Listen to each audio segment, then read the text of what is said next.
আচ্ছা এই অঙ্কটা দেখা যাক। বলছে যে 1/sin10 মাইনাস √3/cos10 সমান 4। এটা প্রমাণ করতে বলছে, ঠিক আছে? তো এটা আমরা লেফট হ্যান্ড সাইড থেকে করব। লেফট হ্যান্ড সাইড তো এখানে দেখেন 1/sin10 মাইনাস √3/cos10, ঠিক আছে? ডিগ্রি আর কি ধরে নেবেন এটা। তো এখন যদি আমরা লসাগু করি এখানে sin10 ইন্টু cos10, তাহলে এখানে কোনাকুনি এটা হয়ে যাবে cos10 মাইনাস √3 sin ইন্টু 10, ঠিক আছে? আচ্ছা এখন এই অঙ্কটা যেটা করতে হবে যে উপরে আমাদের হাফ দিয়ে গুণ দিতে হবে, ঠিক আছে? কি করতে হবে? একটা হাফ দিয়ে গুণ দিতে হবে। এখানে টোটাল যদি একটা হাফ দিয়ে গুণ দিই তাহলে অবশ্যই আমাকে একটা 2 দিয়ে গুণ দিতে হবে, ঠিক আছে? তাহলে এখানে যদি হাফ দিয়ে গুণ দিই তাহলে এটা হবে cos10 মাইনাস √3 sin 10। আচ্ছা এটা কারণ একটু পরে নিজেরাই বুঝতে পারবেন কেন গুণ দিলাম। তবে এটা গুণ দিলে অঙ্কটা ইজি হয়ে যাবে, ঠিক আছে? আর তাহলে উপরে কি করলাম, উপরে জাস্ট মানে এটা হুবহু বসাই দিয়েছি। জাস্ট আমি কি করছি, এই 2 এবং হাফ দিয়ে গুণ দিচ্ছি। তাহলে এটা কাটাকাটি গেলে আমাদের এটা যা ছিল সেরকমই থাকবে, ঠিক আছে? আর এখানে আমরা দেখেন sin a cos a একটা সূত্র পড়ে। তো আমরা এরকম একটা সূত্র জানি যে sin 2 এর সূত্র হচ্ছে 2 sin a cos a, ঠিক আছে? তাহলে এখানে দেখেন এরকম হচ্ছে sin a cos a। তাহলে একটা যদি আমাদের 2 থাকতো তাহলে আমরা কিন্তু এই সূত্রটা ইজিলি ফেলে দিতে পারতাম। তাহলে আমরা কি করব, এখানে একটা এক্সট্রা করে 2 নিব। 2 sin a cos a, যেহেতু 2 নিছি তাহলে কি করব, আমরা একটা হাফ দিয়ে গুণ করে দিব, ঠিক আছে? জাস্ট এই কাজটা করতে হবে। উপরে হচ্ছে একটা 2 দিতে হবে, একটা হাফ দিতে হবে, নিচে একটা 2 এবং একটা হাফ নিতে হবে, ঠিক আছে? তাহলে এগুলো সব কাটাকাটি করে আগের মতো হয়ে যাবে আবার, ঠিক আছে? কিন্তু এর মধ্যে একটু ইয়ে আছে যে এখানে হাফটা আগে নিব আর উপরে 2টা আগে নিব, ঠিক আছে? তাহলে একটা আমাদের সূত্র পড়বে। তাহলে 2টা বাইরে রাখলে এখানে দেখেন এই হাফটাতে যদি আমি গুণ করে দিই, half cos 10 minus √3 divided by 2 into sin 10, ঠিক আছে?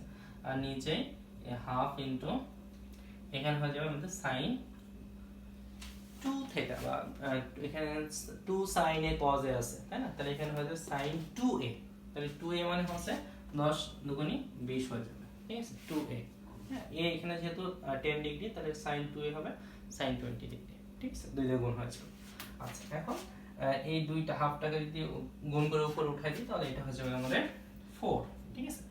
আর এখানে দেখেন চাইলে আমি এখন যে কোনো ভাবে সূত্র ফলাইতে পারি। চাইলে sin বা sin এর সূত্র ফলাইতে পারি, cos এর সূত্র ফলাইতে পারি। তো আমরা একটু সূত্রগুলো দেখে আসি। আমাদের সূত্রগুলো কেমন ছিল?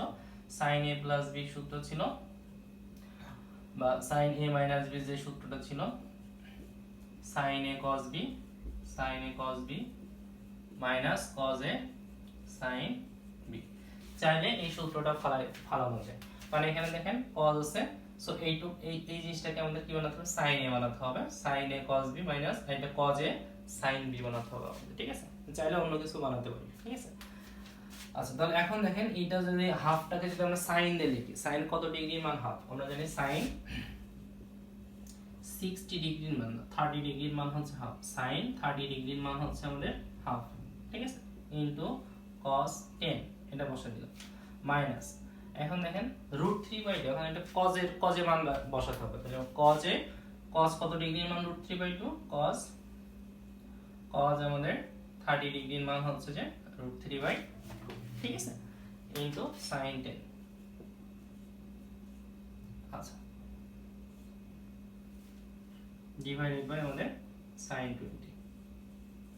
তাহলে এখন দেখেন এটা সূত্র বললো উপরে sin a cos b minus cos a sin b, sin a cos b minus cos a sin b, সূত্র হচ্ছে sin a minus b।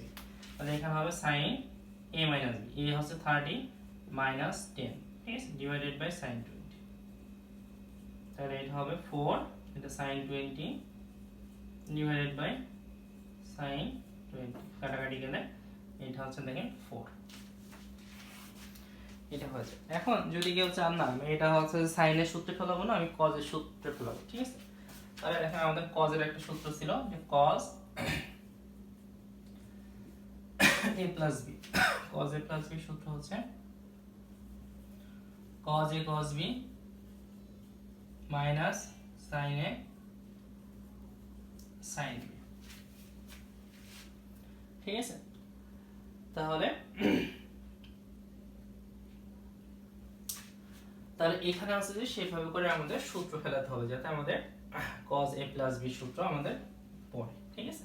কিন্তু এখন নিচে দেখেন, নিচে আবার কিন্তু আমি এখানে cos ফেলাইলে এই নিচেরটা তখন আবার ওইটাকে cos এ নিয়ে যেতে হবে। তাহলে সেটা কিভাবে করা যায় আমি একটু দেখাইছি। দেখেন, যদি কেউ চান যে না এখানে এভাবে করবেন না, এভাবে করে করবেন, যে চাচ্ছেন যে এটা cos এর সূত্র ফেলাতে, তাহলে এটা উল্টা দিলে এটা তো 4 হবে, এটা ঠিক আছে পর্যন্ত।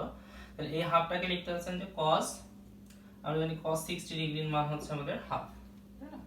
cos 60 ডিগ্রির মান হচ্ছে হাফ ইনটু এখানে cos 10 বসাবেন, আর মাইনাস এখানে sin 60 ডিগ্রির মান হচ্ছে √3/2 ইনটু এখানে sin 10, এই জিনিসটা বসাতে যাচ্ছেন, ঠিক আছে?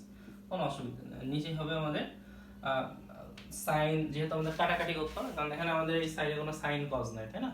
বা রাখলেও কোনো সমস্যা নেই, এখানে sin 20 যদি আমরা রাখি সমস্যা নাই, বিভিন্ন ভাবে করা যায়, হ্যাঁ? আচ্ছা দেখেন, তাহলে এটা হবে cos a cos b minus sin b, সূত্র হবে কি আমাদের cos a plus b, তাহলে 4 into cos a plus b হবে, তাহলে এটা হয়ে যাবে a plus b, তাহলে a হচ্ছে 60 আর 10 হচ্ছে টোটাল মিলে হচ্ছে 70 হয়ে যাবে, ঠিক আছে? আর নিচে হয়ে যাবে আমাদের sin 20, ঠিক আছে? এখন দেখেন, যদি আমরা এটাকে এভাবে করে লিখি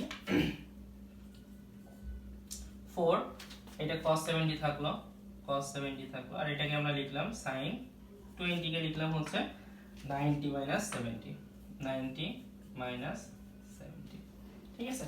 তাহলে কিন্তু কোনো অসুবিধা নেই, আর কোঅর্ডিনেট হিসাবে সবই ঠিক আছে। এইটা হচ্ছে যে এই sin কে লিখলাম হচ্ছে যে এটা আসলে cos হবে, হ্যাঁ?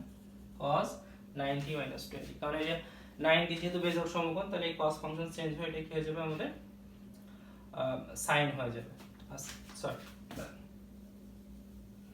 এখানে যদি আমি sin হচ্ছে যে 90 minus 20 70, জাস্ট মানে sin 20 ছিল তো এটাকে লিখলাম কি 90 minus 70, ঠিক আছে? এখন কি হবে, এখন দেখেন, এখন হচ্ছে যে এটা হয়ে যাবে আমাদের 4 cos 70 ডিভাইডেড বাই আমাদের, এবার দেখেন sin যেহেতু 90 minus 70, তাহলে এই যে যেহেতু 90 দিয়ে আছে এটা আছে ফাংশন চেঞ্জ হয়ে এটা হয়ে যাবে আমাদের cos 70, ঠিক আছে? আর এটা যেহেতু ফার্স্ট কোয়াড্রেন্ট, তাহলে আর কোনো মাইনাস হবে না, প্লাসই থাকবে এটা, তাহলে এটা কাটাকাটি চলে যাবে, যে এটা আলটিমেটলি আমাদের সেই 4 হবে। তাহলে যার যেভাবে ভালো লাগে করতে পারেন, এটা একটু বড় হবে, সাইনের সূত্র ফেলালেই আর কি, যেহেতু নিচে সাইন ছিল তাহলে উপরে সাইনের সূত্র ফেলালেই আর কি আমাদের মানে অঙ্কটা সবচেয়ে ভালো হবে বা তাড়াতাড়ি হয়ে যাবে, ঠিক আছে? না যে যার যেভাবে, সবসময় তো সব নিয়ম মনে থাকে না, যখন যেটা মনে আসবে সেটা করে দিবেন, হয়ে যাবে ইনশাআল্লাহ। ওকে।